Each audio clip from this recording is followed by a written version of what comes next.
ಬೆಳ್ತಂಗಡಿ ತಾಲೂಕಿನ ಸಮಾನ ಮನಸ್ಕರು ಜಾತಿ ಧರ್ಮ ಪಕ್ಷಭೇದ ಮರೆತು ಸೇರಿಕೊಂಡು ಪ್ರವಾಹ ಸಂತ್ರಸ್ತರಿಗೆ ನೆರವಾಗುವ ಉದ್ದೇಶದಿಂದ ರಚಿಸಿರುವ ಕಾಳಜಿ ಸಮಿತಿಯಲ್ಲಿ 2,59,00,000 ರೂಪಾಯಿ ಸಂಗ್ರಹವಾಗಿದ್ದು ಅದನ್ನು ಮನೆ ಕಳೆದುಕೊಂಡು ಸಂಕಷ್ಟದಲ್ಲಿದ್ದವರಿಗೆ ಶೀಘ್ರದಲ್ಲೇ ಜಿಲ್ಲಾಧಿಕಾರಿ ಒಪ್ಪಿಗೆ ಪಡೆದು ಹಂಚಲಾಗುತ್ತದೆ ಎಂದು ಕಾಳಜಿ ರಿಲೀಫ್ ಫಂಡ್ನ ಸಮಿತಿಯ ಪ್ರಧಾನ ಕಾರ್ಯದರ್ಶಿ ಬಿಕೆ ಧನಂಜಯ ರಾವ್ ಹೇಳಿದರು.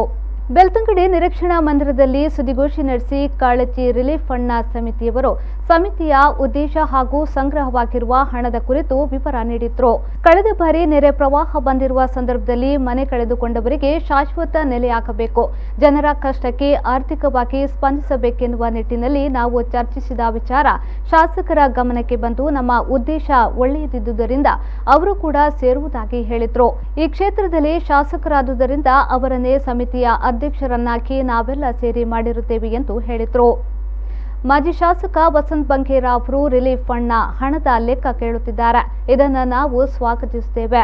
ದಾನಿಗಳಿಂದ ಒಟ್ಟು ಸೇರಿಸಿ ಸಂಗ್ರಹಿಸಿದ ಈ ಹಣದ ಲೆಕ್ಕವನ್ನ ಸಮಾಜಕ್ಕೆ ನೀಡುವುದು ನಮ್ಮ ಕರ್ತವ್ಯ ಎಂದು ಹೇಳಿದರು. ಆ ಅಕೌಂಟಿನಿಂದ ಇವತ್ತಿನ ದಿನಾಂಕದವರೆಗೆ 1 ರೂಪಾಯಿಯನ್ನ ವಿಡ್ರಾ ಮಾಡಲಿಲ್ಲ. ಆಸ್ ಇಟ್ ಈಸ್ ಆ ಹಣ ಉಂಟು. 1 ರೂಪಾಯಿ ಹಣವನ್ನ ವಿಡ್ರಾ ಮಾಡಲಾಗಲಿಲ್ಲ. ಅದರ ವಿಡ್ರಾವಲ್ ಪವರ್ ಇರುವಂಥದ್ದು ನಾವು ಮತ್ತು ನಂದಕುಮಾರ್ ಅವರ ಜಾಯಿಂಟ್. ನಾವು ನಾವಿಬ್ಬರು ಸೈನ್ ಹಾಕಿದರೆ ಮಾತ್ರ ಅದನ್ನು ವಿಡ್ರಾ ಮಾಡ್ಬೋದು. ಇಷ್ಟರವರೆಗೂ ವಿಡ್ರಾ ಮಾಡಲಿಲ್ಲ. ಕಾರಣ ಏನು ಅಂತ ಹೇಳಿದರೆ, ಇನ್ನೂ ಕೂಡ ಆ ಅಮೌಂಟ್ ನೇರವಾಗಿ ಯಾರು ಬೆನಿಫಿಷಿಯರ್ ಇದ್ದಾರೆ ಅವರಿಗೆ ಕೊಡುವಂಥದ್ದು, ಚೆಕ್ ಅವರಿಗೆ ನೇರವಾಗಿ ಹೋಗುವಂಥದ್ದು.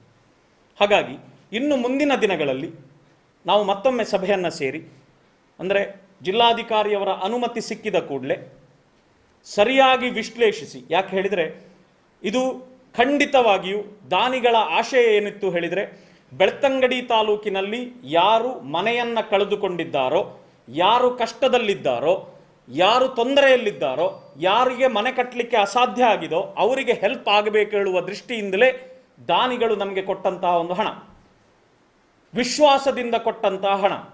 ಮತ್ತೊಮ್ಮೆ ಹೇಳ್ತೇನೆ, ಬೆಳ್ತಂಗಡಿ ತಾಲೂಕಿನ ಜನರ ಮೇಲಿನ ಕಾಳಜಿಯಿಂದ ನಮ್ಮ ಕಾಳಜಿಗೆ ಕೊಟ್ಟದ್ದು. ಆದ್ದರಿಂದ ಅದಕ್ಕೆ ಯಾವುದೇ ಚ್ಯುತಿ ಬಾರದ ರೀತಿಯಲ್ಲಿ ಈ ಹಣವನ್ನು ಯಾರು ಮನೆ ಕಳ್ಕೊಂಡವರಿದ್ದಾರೋ, ಯಾರು ತೊಂದರೆಗೀಡಾದವರಿದ್ದಾರೋ ಅವರಿಗೆ ಮತ್ತೊಮ್ಮೆ ಸ್ಪಷ್ಟಪಡಿಸ್ತೇನೆ ನಿಮ್ಮೆಲ್ಲರ ಎದುರಿಗೆ, ಸರಕಾರ ಯಾರ ಮನೆಗಳು ನಷ್ಟ ಆಗಿದೆ ಹೇಳುವ ಪಟ್ಟಿಯನ್ನು ಕೊಟ್ಟಿದ್ದಾರೋ ಆ ಪಟ್ಟಿಯನ್ನು ಅಧಿಕೃತವಾಗಿ ತಹಶೀಲ್ದಾರರ ಮೂಲಕ ಪಡ್ಕೊಂಡು ಅಂತಹ ಬೆನಿಫಿಷರೀಸಿಗೆ ಮಾತ್ರ ಕೊಡ್ತೇವೆ ನಾವು. ಸ್ಪಷ್ಟ ಹೇಳ್ತೇನೆ ಪುನೊಮ್ಮೆ, ಯಾರಾದರೂ ಮೂರನೇವರು ಬಂದು ನಮಗೂ ಸ್ವಲ್ಪ ಸಹಾಯ ಮಾಡಿ ಕೇಳಿದರೆ ಅವಕಾಶ ಇಲ್ಲ.